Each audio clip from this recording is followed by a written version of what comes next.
माझे नाव विद्या समाधान क्षीरसागर. माझे नाव दीपाली राजेंद्र मालकर. कॉलेजचे नाव ग्राम विकास ज्युनियर कॉलेज पिंपळगाव हरेश्वर तालुका पाचोरा जिल्हा जळगाव. ग्रुपचे नाव व्हेक्टर डायनॅमिक्स. प्रोजेक्ट शिक्षक अमोल झेलवार सर. आमचा प्रोजेक्ट पुढीलप्रमाणे आहे. पारंपरिक आणि अपारंपरिक ऊर्जा स्रोत काढायची गरज. ऊर्जा ही मानवी जीवनाची आणि विकासाची मूलभूत गरज आहे. आपल्या दैनंदिन गरजा, उद्योग धंदे, वाहतूक आणि शेतीसाठी ऊर्जेची आवश्यकता असते.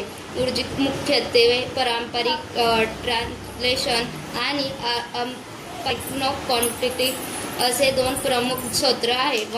वाढती लोकसंख्या, अवघटित आणि मर्यादित पारंपरिक ऊर्जा स्रोतांच्या पारंपरिक ऊर्जा स्रोताचा वापर करते ही काळजी गरज नव्हती आहे. पारंपरिक ऊर्जा स्रोत हे निसर्गाचे मर्यादित प्रमाणे उपलब्ध आहे आणि एकदा वापरलेले की त्यांनी नुकतीच लगेच होऊ शकत नाही. त्यामुळे त्यांना अनवीक ऊर्जा स्रोत असे म्हणतात.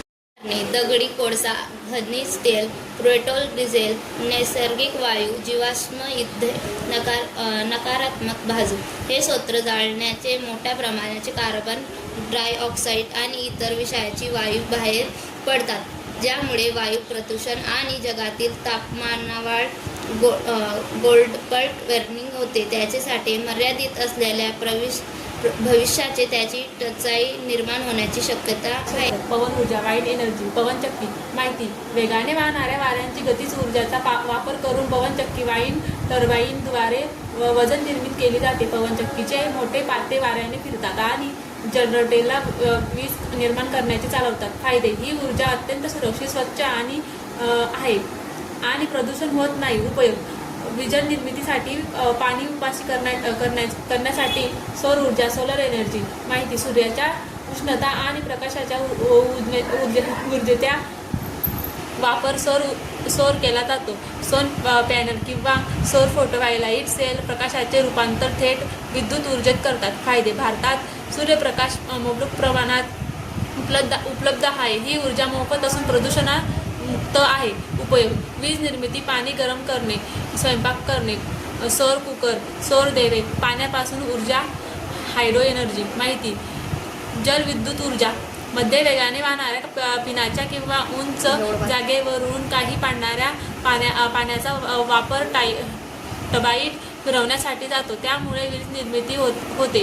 तसेच समुद्रातील लाटा आणि भरती ओढ्याच्या ऊर्जेचा वापर करून वीज निर्मिती करता येते. फायदे: हा एक विश्वसनीय आणि मोठ्या प्रमाणात वीज निर्माण करण्याचा तंत्र आहे.